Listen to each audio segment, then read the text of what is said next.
জেলখানার থেকে বের হওয়ার পর আমি তার সাথে সর্বপ্রথম কথা বলি একটা কথা আমার নির্দেশ ছিল যে তোমার এলাকায় আমাদের মাইনরিটি বেশি, তাদের উপর কোনো রকম অন্যায় অত্যাচার আমার নেতা কর্মীরা যাতে না করে, এটা তুমি কঠিনভাবে হস্তক্ষেপ করবা যাতে কোনো রকম কোনো কিছু না করতে পারে। এবং কৃষ্ণপুরেও আপনারা সংখ্যালঘু বেশি, সেখানে আমি সাদেক মোল্লা এরশাদ মুন্সিকে আমি নির্দেশ দিয়েছি খবরদার এখানে যেন কোনো রকম অসুবিধা না হয়। আমার এই সদরপুরে আপনারা বলতে পারবেন না যে বাংলাদেশ জাতীয়তাবাদী দলে কোনো লোক আপনাদের উপর অন্যায় অত্যাচার করেছে, এই কথা বলতে পারবেন? হয়েছে আমি ফরিদপুর, ভাঙ্গা, সদরপুর, চরভদ্রসেনে 44টা পূজায় আমি উপস্থিত হয়েছি। সেখানে আমাদের ছাত্রদল, যুবদল, মূল দল পূজা পাহারা দিয়েছে। কি সত্যি না মিথ্যা বলেন? আমরা এরকম একটা দল করি যে দল সৃষ্টি করেছে কে? শহীদ রাষ্ট্রপতি জিয়াউর রহমান।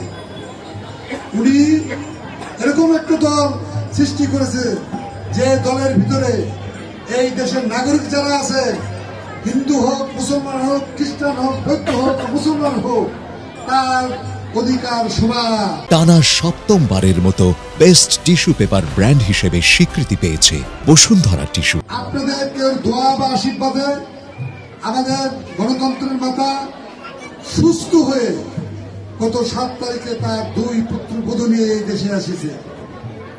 এবং জিয়াউর রহমান বহুদলীয় গণতন্ত্র সৃষ্টি করেছে, আর খালেদা জিয়া দেশমাতা উনি সংসদীয় গণতন্ত্র দিয়েছে।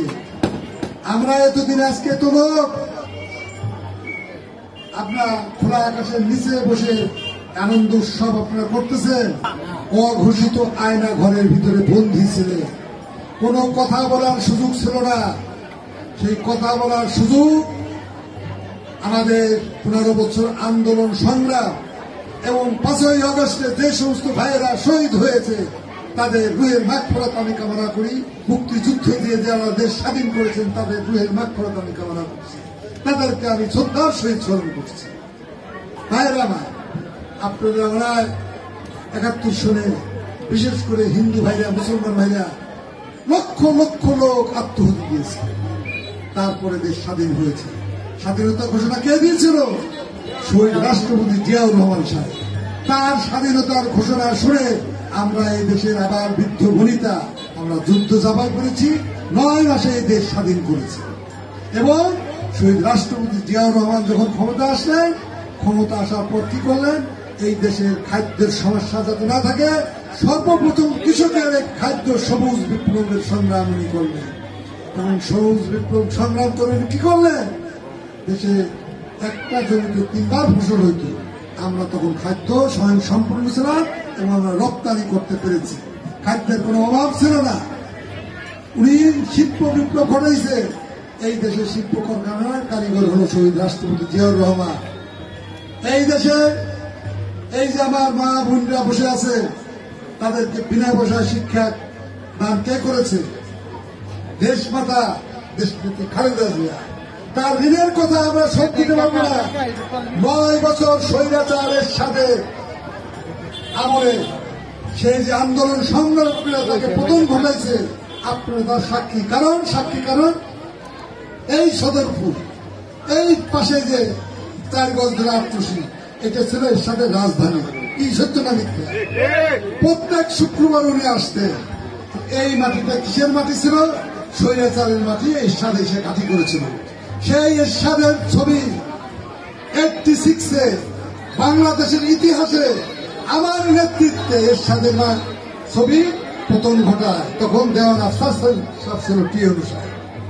অতএব ভাই, এই দেশে বিএনপি 78 সালে আমার নেতাকে ওবায়দুর রহমান সাহেবের নেতৃত্বে এই বীজ বপন আমি করেছি। এই কৃতিত্বের সহিত বলি না, গর্বের সহিত বলি। অতএব জিয়াউর রহমানের আদর্শ বুকে ধারণ করি, দেশনীতি খালেদার নেতৃত্ব বিশ্বাস করি, তারেক রহমানের নেতৃত্বকে বিশ্বাস করি। তারেক রহমান অতি অল্প সময়ের মধ্যে দেশে ফিরবেন। এই সরকারের কাছে অনুরোধ থাকবে, নির্বাচন দেন। আমরা নির্বাচনে ভোট দিতে চাই, জনগণ ভোট দিতে ইচ্ছুক, আপনি নির্বাচন দেন।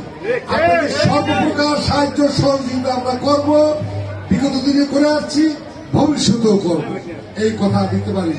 অতএব আপনারা শান্তি শৃঙ্খলাভাবে থাকে। আপনাদের কোনো আপদ বিপদ যদি হয়, সব দেখার মালিককে একজন, তিনি হল রব। উনি যা করবেন, এবং আমরা আপনাদের পাশে আগেও ছিলাম, এখনো থাকবো, ভবিষ্যতেও থাকবো।